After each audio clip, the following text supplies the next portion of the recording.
Monica De La Cruz, and Mike Lawler. Warriors, every one of them. They're great people. They fought very hard for what we're about to sign. And since my election, the stock market has set 59, this is in a little bit more than a year, 59 all-time record highs, adding $9 trillion in value to really the value of our country, if you think about it. Under 4 years of Biden, the average 401k rose at a rate of just $875 a year. Last year under Trump, the average 401k balance was up $24,000. So $875 versus $24,000, I would say that's pretty good. This is really incredible. The numbers are incredible. The numbers being invested in our country are more incredible than anything. You see it. There are plants being built all over the USA. We have auto plants, not just AI. AI is doing great. We're leading China by quite a bit. But we have auto plants being built all over the country. They're coming back from Canada. They're coming back from Mexico, Germany, Japan, South Korea. Wherever they build autos, they're coming here. Nobody ever thought they'd see that. The union loves me. You know, I did very well with the auto workers, but they like me a lot more now than they did when I was just talking about it. Beginning at the start of next year, every American will be able to go to TrumpIRA.gov and open a new low-cost IRA account. You'll then be able to access the same type of retirement accounts that federal employees enjoy through the thrift savings plans, which are incredible. As part of the Federal Savers Match Program, low-income Americans will be eligible to receive up to $1,000 per year in matching funds deposited directly into their accounts. It's a great thing. For millions of Americans who lack employer-sponsored plans, this will be really revolutionary because they'll be covered. Nobody thought that was possible. For example, if a 25-year-old who is eligible for a Savers Match Program invest just $165 a month under the matching federal contributions, they will have an estimated $465,000 in their account by the time they're 65 years old. In other words, they'll be rich. And there's something awfully nice about that. But this is only the first step. I was talking to Kevin Hassett a little while ago, and the people standing right behind me, we're going to take it to the next level. And the next level, Kevin, you're going to mention something, but the next level will be necessary to have congressional approval. What you just heard, we don't need congressional approval. And it'll never be terminated, because to terminate it, if somebody else is in office, to terminate it, you'd have to take that money away. You'd have to really take away something that's so positive. I don't think any politician would do it. But to take it to the next level, we need congressional approval, which should be very easy to get. It should be bipartisan. Normally it would be bipartisan, but I mean, it should be something that everybody supports. So, Kevin, before we start, maybe you could just explain what we're talking about for the next level. Right. So for the next level, sir, what we're already talking, Chairman Smith and I about, and I've been talking with Mr. Smucker about this for a number of years, is that we're going to expand this program that you're creating here, which is for low-income people, to middle income people and maybe above as well, so that every American, most high-income people have an employer that gives them a 401k with a match, but low-income people or Uber drivers or something, they don't have access to that. They don't have access to the match. What you've done here is you've given the match to low-income people with incomes below $35,000. But we think that there are a lot of people, even who make more than that don't have many assets for retirement. And so we're working with Congress to significantly expand this program, and we're looking forward for legislation this year to expand this. And also the Trump accounts, you remember, with Michael Dell and Susan and the group that we had, are setting records. We have 5 million sign-ups right now, sir. 5 million sign-ups in a short period of time, far above what we thought even possible. So congratulations to everybody that got that started. Michael Dell put in $6.25 billion. That's a lot. He put in a lot of money, and he's going to do more too. But they were very responsible. So I just want to let you know it's like record. You are even surprised by that number, I think, right? He said, I don't know if we can do that kind, but it's really way beyond what anyone thought. It's great. And we're going to be doing the same thing, I guess, in a certain way for older people. grown-ups. We're going with a plan that if it works, has to get approved by Congress, but That's right. we think it'll get approved. It'll be fantastic for the country. Let's go. Will, do you want to start? Sure. There's some other things, and we thought we'd let these great people from Congress and beyond, or below, I guess I could say. So first, sir, this is the IRA executive order that you just mentioned. Okay. This establishes the retirement accounts with the federal match for eligible people, as you said in your speech and as Kevin explained. This is a big step forward. It's going to provide access to high-quality retirement accounts to a lot of Americans who don't currently have access to such accounts. Okay. There it is. That's nice. Great. Thank you very much, everybody.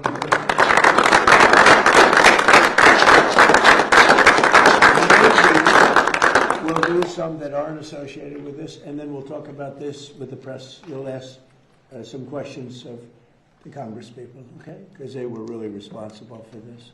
All right? Yes. Who would like to hold that? Good.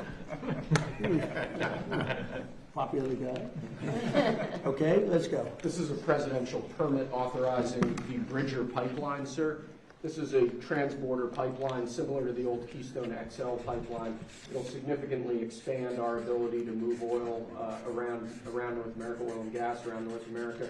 It's a huge deal in terms of long-term energy dominance and energy security. Slightly different than the last administration. Very different than the last They wouldn't sign a pipeline deal, and we have pipelines going up. And by the way, they're way underground. They're not a problem. Nobody even knows they're there. It's so crazy, but they wouldn't approve anything having to do with the pipeline, and they're great. As opposed to trucking it or training it, they're great. A lot of jobs, too. A lot of jobs. Okay, very good. Next. This is an executive order on federal contracting, sir. Many federal contracts currently operate on a cost-plus basis. This provides oftentimes weird incentives for contractors, leads to cost overruns, costs the federal government a lot of money. What this executive order does is it establishes a fixed price contract as the default in most federal contracts. This aligns the federal government with what would typically exist in the private sector, and we believe will continue to drive down fraud and abuse in federal contracting government-wide. Would anybody like to object to this? No, absolutely not. You're fighting for this one, too.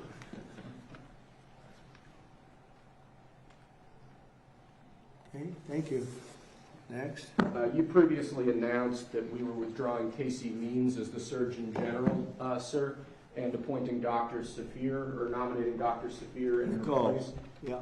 That on the left is the withdrawal, which will later be transmitted to the Senate. Okay. And on the right is the new nomination form for our new Surgeon General. Nicole Sapphire, she's with Fox, was with Fox.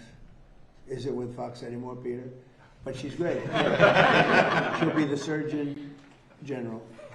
I believe she's with Memorial Sloan Kettering in New Jersey, sir, and she's an outstanding doctor. She is.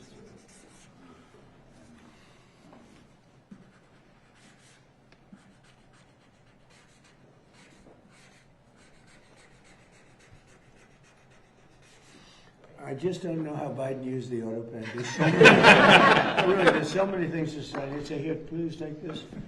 It's crazy. All 4 years was crazy. Okay. Let's not bring it up.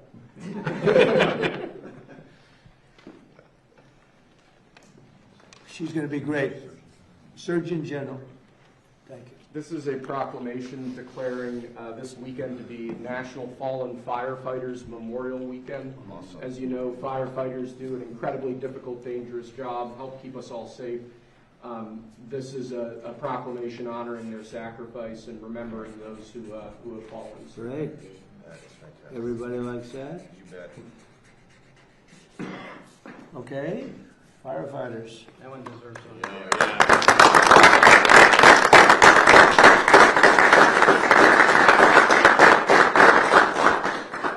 Okay. Lastly, sir. This is another proclamation. Your administration, particularly the First Lady, have made foster and adoptive care major priorities. This is a proclamation declaring National Foster Care Month, honoring those who have participated in foster programs, who have helped raise foster children, Right. and speaking about the many things that your administration, including the First Lady's office, have done on that set of issues.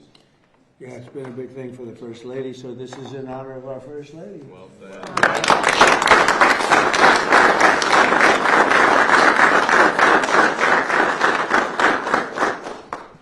That's all it's got, sir. I spent time in foster care. Oh, that's great. That's great. Not as good. Thank you very much. Thank you, Mr. President. So do you have any questions? Maybe we discuss the first signing first? Do you have anything on that? Mr. President, Please. how is this going to help small business owners? Do you think this is going to inspire more people to go into small businesses that might be reluctant earlier, for IRA, to have their IRA? This is going to help Well, give I'll them. tell you, small businesses now are thriving. And as you know, more people are working right now than at any time in the history of our country. We're doing great. And there's more investment being made in the United States than any country at any time in history. And a lot of that's AI, and a lot of that's maybe in a certain way, maybe more importantly, auto plants are all coming back to our country. They're coming back from different countries where they left us, for Germany, as you know, and Japan, and South Korea, and Canada, Mexico. And they're all coming back at levels that nobody's ever seen before. And tariffs did it. I did it. Maybe the election did it, but tariffs did it. And if they build here, they don't have to pay tariffs. We have Germany is giving a lot of companies are coming in from Germany, from Japan. Japan just announced $10 billion more plants going to be built between Toyota and Honda and all the different companies they're pouring into our country. In South Korea, Canada, they're coming in.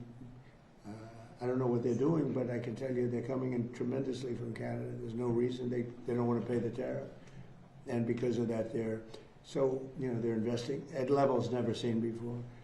We will, for 30 years we virtually didn't build an auto plant in this country, and now we're doing more than we've ever done. So I'm very proud of that. AI is going wild. We're doing great, and we're letting them build their own electric, but we're actually making them build their own electric plant, so they take tremendous amounts of energy to have a successful plant, and they're building, all of the new ones are building their own electric plant, like a utility, and any extra they'll either give it or sell it for a good price to local communities and to the grid. So it's going to be fantastic, but we have tremendous amounts of factories being built in our country now, more than we've ever had at any time ever before. And we have the biggest investment being made in our country. In the history of our country, by the way, in the history of any country, there's never been a country that has the kind of investment coming in that we have right now. And these things are being built right now. So you're not going to see the results. I mean, you see construction results. You notice the construction workers are through the roof. But when they open, the numbers are going to be staggering. Do you have a question? I certainly do. Thank you, Mr. President. You had some good economic news, GDP, 2% growth. Yeah. New orders for business equipment surged to the highest level in 6 years. And IRS data shows that the average federal tax return is up by more than 11% when you compare it to the same time as last year. Do you believe that It this is is up over evidence? 100%. Do you believe that this is evidence that the big, beautiful tax cuts that you signed into law last year are working? And do you think the economy is going to continue to hum as the year progresses? Yeah, thank you. So the biggest tax cut in history is in the great, big, beautiful bill. And I think, I see it. I actually see it reported where people are shocked at how much money they're making. They can't believe the refunds that they're making.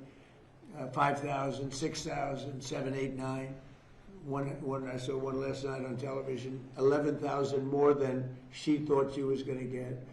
And it's no tax on tips and no tax on overtime, no tax on Social Security for our seniors, no tax on social. Nobody can believe it even. And the numbers are far greater than they thought.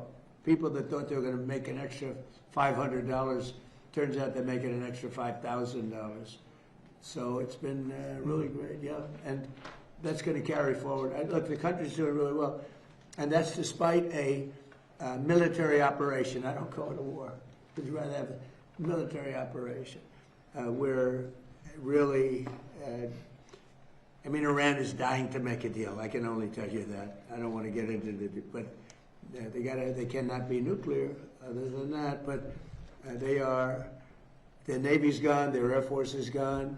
Every ounce of any form of equipment practically is gone. You know, their drone factories are about 82% down, and their missile factories are almost 90% down. And many of their missiles have been knocked out they used some, but we knocked out more than they used. And it's pretty amazing what's happened. They want to make a deal. But despite the fact that we are in what some people would call a war, we just hit a new high today on the stock market. We have S&P is through the roof. They're through the roof. And, you know, when we hit 50,000 on the Dow and 7,000